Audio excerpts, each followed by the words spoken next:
Conversa Bem Viver com Lucas Salum. Minha gente, esta mulher viu apenas 32 presidentes da República, vivenciou 2 ditaduras, viu o Brasil ganhar todas as Copas do Mundo que temos, as 5, e viu a população brasileira saltar de 21 para 190 milhões, além de se consolidar como uma das maiores estrelas da dramaturgia das artes brasileiras. Estamos falando dela, de Dercy Gonçalves, que acabou de ganhar um novo título, acabou de ganhar uma biografia consolidada, referência para todo mundo ter por perto, chamada Dercy, a Diva Debochada, que chegou pela Objetiva, e quem escreveu é quem conversa bem ver hoje, a escritora, jornalista Adriana Negreiros, ela que já publicou Maria Bonita, Sexo, Violência e Mulheres no Campo, também A Vida Nunca Mais Será a Mesma. Essa obra, inclusive, ganhou o APCA de 2021 como o melhor ensaio. Adriana, sempre um prazer conversar contigo, obrigado pela disponibilidade, viu? Muito obrigada, Lucas. É um prazer imenso conversar com você mais uma vez. Poxa, Adriana, eu tô super curioso para entender a tua relação com a Dercy Gonçalves. Claro que acho que o Brasil todo tem uma relação com ela, uma pessoa que atravessou gerações, morreu com 101 anos de história e fazendo história até os seus últimos momentos, desde o princípio. Ela que estreou com poucos anos de idade no teatro, então são pouquíssimas pessoas no Brasil que não viram ela atuar, mas me parece que para tu tomar essa decisão para fazer a biografia é mais do que um faro jornalístico, do que uma vontade de uma apuração aprofundada. Tem alguma coisa por trás que eu tô curioso para saber agora. Olha, é uma mistura de todas essas coisas que você mencionou, Lucas. Eu queria muito contar a história das mulheres no Brasil no século XX. Esse foi o meu desejo primordial. Mas, obviamente, que contar a história das mulheres, tendo alguém me puxando pela mão, alguém me apresentando o século como uma espécie de uma anfitriã daquele momento histórico, é muito melhor. Mais ou menos como quando você vai conhecer uma cidade e você tem um amigo que mora lá há muito tempo e te apresenta melhor aquela cidade. Então, o que me levou a Dercy foi esse desejo original de contar a história das mulheres do Brasil no século XX por meio de alguma personagem que tivesse vivido todo esse período. E Dercy nasceu em 1907, morreu em 2008, e, portanto, é essa testemunha das transformações na vida das mulheres ao longo do século. E mais do que isso, obviamente que não seria só esse detalhe, porque eu poderia ter escolhido outra personagem, mas Dercy é uma personagem que mora no nosso imaginário. Quem viu a Dercy nos anos 90, né? A minha geração não viu a Dercy, obviamente, no teatro, ainda nos primórdios, mas tem na imagem da Dercy uma figura muito presente na televisão. Né? Eu acho que todo mundo mais ou menos deve ter uma lembrança da Dercy no Domingão do Faustão, nas tardes de domingo, dizendo impropérios. Ela era conhecida como aquela idosa desbocada que dizia o que vinha à cabeça, que falava palavrões de horário nobre. Então, eu tinha uma imagem, que é uma imagem, reconheço, um pouco caricata, antes de começar a fazer a pesquisa, de uma mulher muito livre. E isso me atraía sempre muito na Dercy. E também por pensar, né, que é algo que nós jornalistas costumamos fazer, que é pensar o que há por trás daquela imagem pública, daquele personagem, né? Obviamente que a Dercy não era na sua vida completa, também na sua intimidade, aquele personagem caricato que aparecia na televisão. E eu tinha muita curiosidade em conhecer a mulher por trás daquela caricatura. E foi tudo isso que me levou a escolher a Dercy como personagem da minha segunda biografia. E acho que foi uma escolha assim que pessoalmente me fez muito bem, me deixou muito feliz, porque eu fiquei completamente apaixonada pela Dercy Gonçalves. Eu até comento isso no final do livro, que eu fiquei tão envolvida com a personagem que eu a trato até por Dercyzinha hoje, de tanto carinho que eu passei a nutrir por ela. Que bonito, que bonito. Eu já quero falar um pouco sobre todos esses pontos que tu trouxe, sobre esse fato de ser uma personagem que ficou muito caracterizada, estigmatizada por ser essa velha que falava palavrões, mostrava os seios e por aí vai. Mas antes, deixa eu te perguntar um pouco mais, que uma curiosidade. Ela morreu em 2008, então tu já estava como uma jornalista ativa, com alguns anos de carreira. Tu chegou a entrevistar ela e conhecê-la pessoalmente antes? Olha, infelizmente não conhecia a Dercy e não tive a oportunidade de entrevistá-la. Eu trabalhei muito tempo na Playboy e eu fazia aquelas entrevistas longas. Eu lembro que eu tentei até na época entrevistar a Dercy, mas não deu certo, o que eu lamento muito hoje que não tenha dado certo, porque teria sido maravilhoso, eu tenho certeza disso, mas eu não tive essa oportunidade. infelizmente. E agora falando um pouco mais da trajetória dela, é muito impactante o início do livro, e até me parece que tu fez uma escolha de começar o livro, é um livro de 200 páginas, 230 páginas, daqui a pouco eu já te pergunto como que tu fez para uma trajetória de 100 anos ser resumida em 230 páginas, o poder de síntese, mas me parece que tu tomou uma decisão de o início ser um pouco mais detalhado e o final um pouquinho mais rápido, até porque acho que tem um pouco mais de memória das pessoas sobre o que aconteceu nesses anos 90 para cá. Mas esse início é muito legal porque ele realmente tu vai trazendo quase ano a ano da trajetória dela e é um início muito difícil, que ela rompe com o ciclo de violência por conta do pai, ela basicamente é criada só pelo pai porque a mãe foge e ela basicamente repete esses passos, também foge porque o pai batia, agredia, falava coisas horríveis e ela começa a trajetória da vida dela sozinha no Rio de Janeiro. Ela que nasceu no interior do Rio de Janeiro, né, em Santa Maria Madalena, em 23 de junho de 1907. E aí queria te perguntar se te parece que, bom, tu respondeu um pouco isso no início da tua primeira resposta, mas queria te ouvir se te parece que a Dercy acaba sendo um pouco de síntese, de um retrato de muitas mulheres que tomam uma decisão forte de romper com um ciclo de violência, ainda que isso traga uma série de consequências. Imagina, de maneira muito prematura ela teve que encarar o mundão, né? Sim, exatamente. Deixa eu até pegar aqui o livro para conferir. Na verdade, o livro tem. É, exatamente. É porque você não estava contando com as notas, o número de páginas é exatamente isso, né? Com as notas ele fica um pouco mais. Mas o começo. O que me fez também me debruçar tanto sobre o começo da trajetória da Dessi, Lucas? O fato de que, né, como você bem mencionou, há uma lembrança muito forte da Dessi como esse personagem caricato do final da vida, como essa velha desbocada, mas, sobretudo, as gerações mais recentes não têm a ideia do que a Dessi representou para o teatro brasileiro e de que maneira ela construiu sua trajetória de uma forma que é muito impressionante, porque a Dessi tinha tudo para dar muito errado.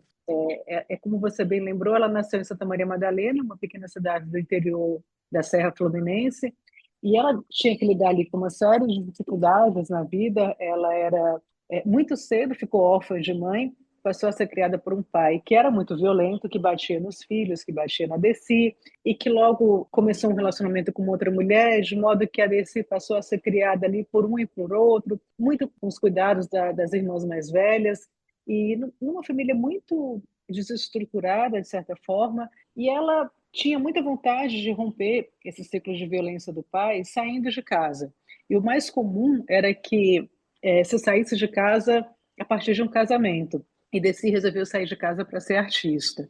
E teve um começo muito difícil, porque ela era uma artista mambembe, que se apresentava em pequenos circos ali do interior do Rio de Janeiro, de Minas Gerais, e também numa época em que uma mulher que resolvesse ser artista naturalmente atraía para si a pecha de puta, então passava a ser uma mulher tida como uma mulher desqualificada, uma mulher de uma vida degradada, não era uma mulher considerada correta. Desi teve que enfrentar todos esses percalços até conseguir se firmar como uma artista. E há ainda um percalço maior que eu devo mencionar, que é o fato de que o sonho da Desi era ser cantora. Ela saiu de Santa Maria Madalena com esse sonho de ser uma grande diva dos palcos, uma cantora, mas ela enfrentou uma tuberculose logo no início da carreira, que afetou as cordas vocais dela, e assim a comédia acabou por ser o espaço que permitiu a ela florescer, prosperar na carreira, né, a despeito de não ter sido essa originalmente a vontade da Desi.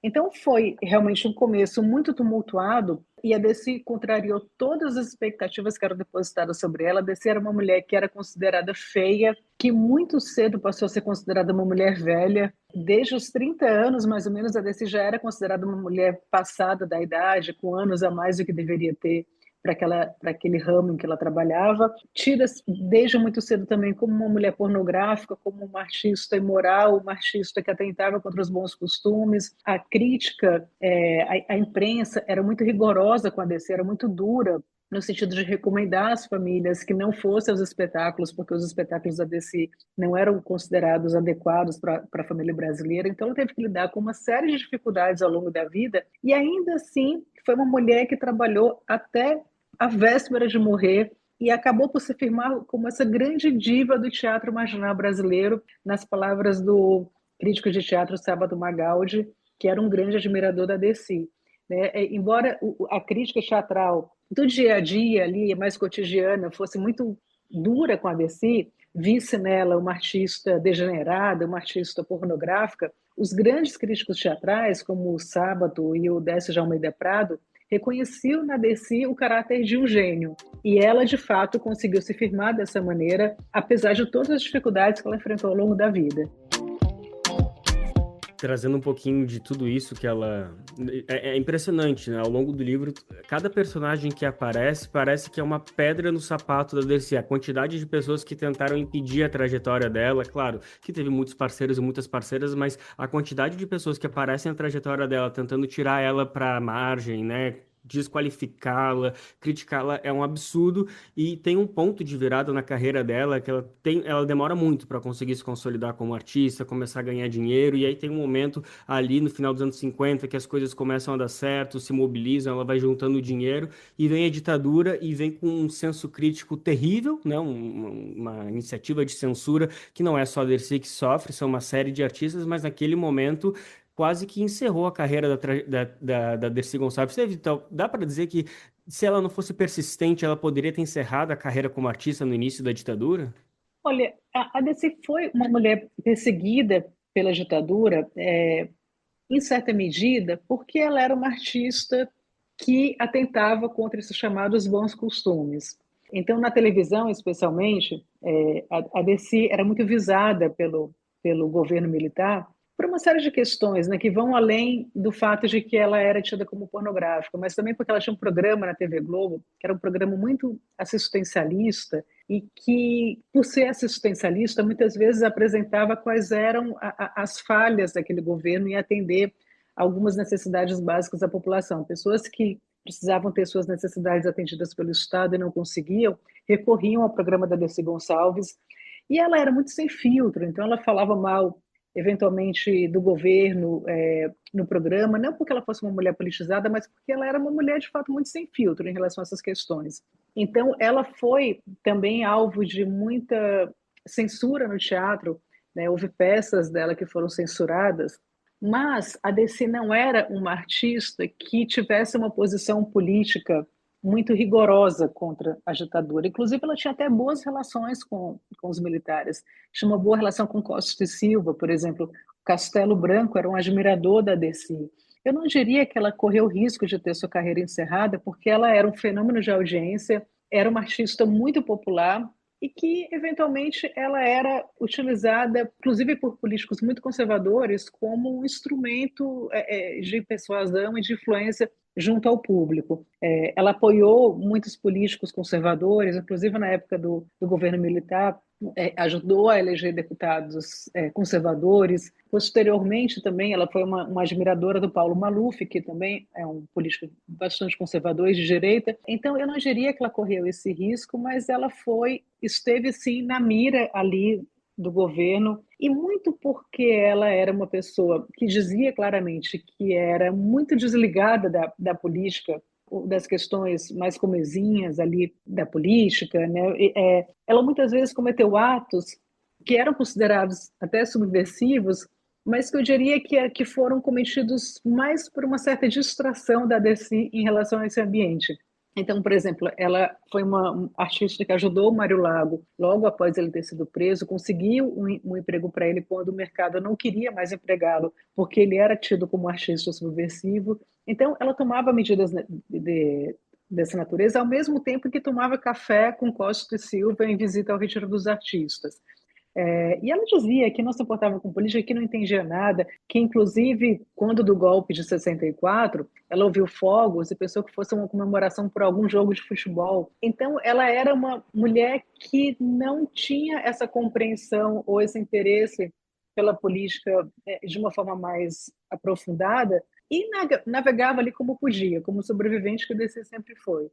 Então, ela sofreu, de fato, censura. Inclusive, quando ela foi demitida da Rede Globo, a desculpa que foi utilizada para a demissão dela, embora ela fosse uma líder de audiência na emissora, foi a de que o governo militar estava muito insatisfeito com a participação da Dercy, porque ela fazia piadas e às vezes fazia caretas quando comentava alguma ação do governo, e quando o programa dela era ao vivo, ela era incontrolável, dizia o que vinha à cabeça, então dizia, fazia afirmações que eram muito desconfortáveis para o governo, e ela foi demitida com a desculpa de que era uma pressão do governo militar para que ela saísse da programação.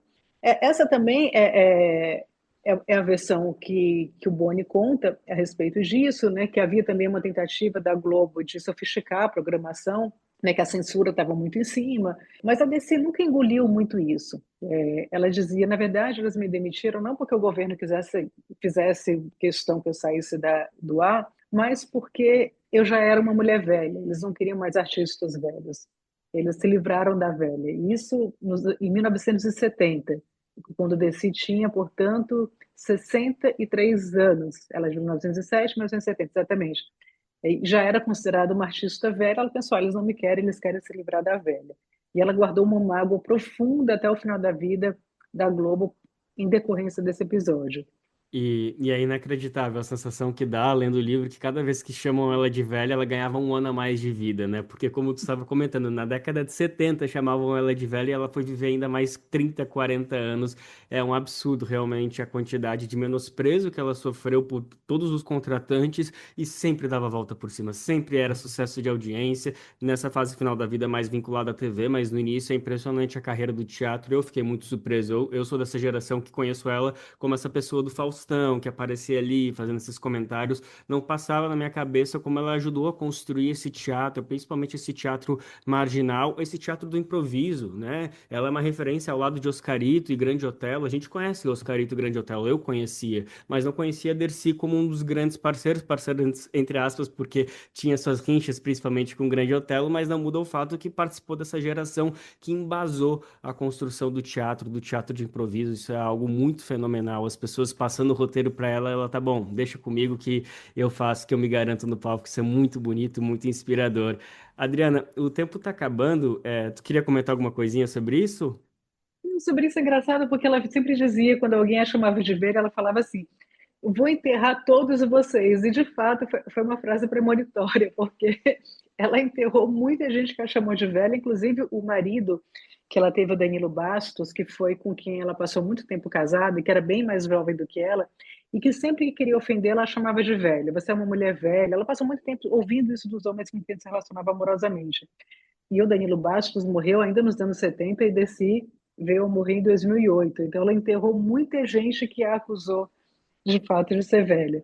E isso do improviso que você mencionou, Lucas, é interessante porque a Desi, é, muita gente quando queria atribuir alguma nobreza ao trabalho da Desi, dizia que ela descendia da commedia dell'arte italiana, né, que é uma forma de teatro popular do século XVI e que é muito baseada no improviso.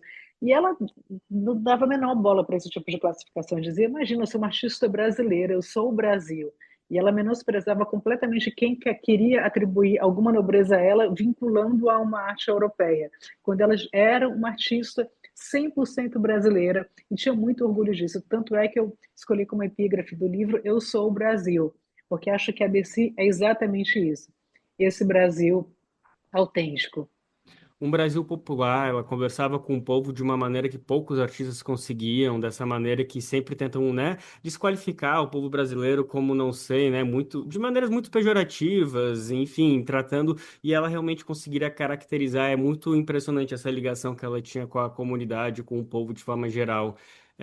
E Adriana, para encerrar, só queria trazer mais uma questão para te ouvir. Tu que é uma pessoa que, enfim, o teu livro, né, A Vida Nunca Mais Será a Mesma, que foi inclusive premiado, é um livro que denuncia a violência de gênero de uma maneira extremamente visceral, direta, botando todos os pingos nos is. E a Dercy se comunica muito com isso. Ela denunciou de forma muito escancarada todas as tentativas e práticas de violência sexual que ela sofreu. Ela, sem dúvida alguma, é uma referência na luta pela garantia dos direitos das mulheres, na equidade de gênero, nas mulheres como empresárias, empreendedoras, donas, proprietárias, de toda a sua carreira, de toda a sua opinião. Ela não tinha medo de opinar. Isso é algo muito pioneiro, muito poderoso. mas ao mesmo tempo, quando a gente vê a entrevista do Roda Viva que ela deu já no final dos anos 90, ela critica o feminismo, por exemplo, diz que isso acho que ela até fala, isso é falta de coisa de fazer, alguma coisa nesse sentido. Te parece que tem alguma incoerência nessa opinião? Como que tu lidou um pouco com toda essa questão? Graças a Deus, Lucas, a Desi é uma mulher incoerente e contraditória, porque se ela não fosse, ela não seria um personagem bom para uma biografia. Os seres humanos são assim, são contraditórios, dizem uma coisa e fazem outra, e a Desi não era diferente. Ela tinha uma posição em relação ao feminismo que era muito conservadora e muito reacionária, eu diria. Ela falava que o feminismo era, como você bem mencionou, falta do que fazer. Ela era muito agressiva com as feministas, dizia que as feministas eram umas babacas, dizer que as mulheres, na intimidade, não deveriam tomar jamais a iniciativa no sexo, que isso era uma atribuição dos homens. Dizia que na cama ela se comportava como uma verdadeira dama. Então ela era muito conservadora. Inclusive ela fez questão que a filha Decimar se casasse virgem, ao que consta, a Decimar cumpriu aquilo que a mãe pediu, mas era uma mulher, de fato, com um discurso muito conservador, ao mesmo tempo que a prática contrariava completamente esse discurso. A Desi fez 8 abortos. Ela dizia uma frase que poderia ser apropriada pelo feminismo contemporâneo, que era: cada um manda na sua xereca, a despeito de apregoar que as mulheres se casassem virgens e que não tomassem iniciativa no sexo. Ela foi uma mulher que construiu a sua própria carreira a partir dos seus próprios esforços e sempre fez questão de ter o seu próprio dinheiro, sempre fez questão de não depender financeiramente dos homens, eles é que dependiam financeiramente dela, de modo tal que ela foi, inclusive, vítima de muita violência patrimonial por parte desses homens que se aproveitaram dos recursos financeiros da Desi. E ela também foi uma mulher que enfrentou muitas violências sexuais ao longo da vida, como é muito comum às mulheres, especialmente as mulheres no século XX, quando essas questões não estavam ainda postas. A Desi teve uma primeira experiência sexual, que foi um estupro, e depois ela precisou ainda recorrer ao sexo como meio de vida, quando ela tinha muitas dificuldades ali para garantir seu próprio sustento, precisou recorrer à prostituição. E também, no final da vida, naquele que eu acho que é o episódio mais dramático envolvendo Desi e o sexo, ela foi estuprada com mais de 70 anos por um empresário de Londrina, João Milanês, que era dono do jornal Folha de Londrina, e ela contava isso sem peias, sem constrangimentos, mas o que acontecia à época é que essa era uma discussão ainda muito incipiente na sociedade brasileira. A gente não tinha avançado tanto em relação a como tratar dessas questões, e ela era considerada, o que se considerava é que ela estava contando uma piada quando falava sobre a violência sexual que havia sofrido. E esse episódio do Roda Viva é muito sintomático, é muito significativo disso, porque quando ela menciona que saiu, que foi ao motel à força e que foi ensanguentada, que terminou aquela relação, aquela violência em petição de miséria, a reação que ela provoca nos entrevistadores é de riso, as pessoas gargalham diante desse comentário trágico que ela faz sobre a sua própria vida. Óbvio que aquilo foi em 1987, sempre fizeram outros, hoje isso não aconteceria certamente. Mas a Desi sempre tratou disso muito às claras, e ela dizia, inclusive, quando alguém perguntava por que você não denunciou à época o estupro, ela falava: ninguém vai acreditar em mim, eu sou uma artista tida como pornográfica, ele é um homem empresário poderoso. Então, ela tinha um discurso que é muito atualizado em relação a essas questões e, ao mesmo tempo, muito retrógrado em outros aspectos, como quando ela lidava com o feminismo, que ela tinha uma certa birra ali com as feministas, e é isso, mas a DC é essa personagem contraditória e, portanto, fascinante.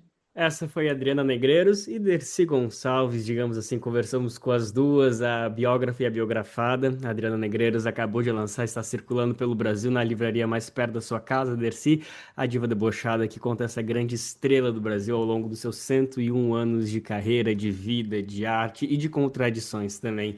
Adriana, que alegria ter falado contigo mais uma vez. Obrigado pela disponibilidade e parabéns por esse trabalho, viu? Muito obrigada, Lucas. Sempre é um prazer falar com você e obrigada pela oportunidade. Conversa Bem Viver com Lucas Salum.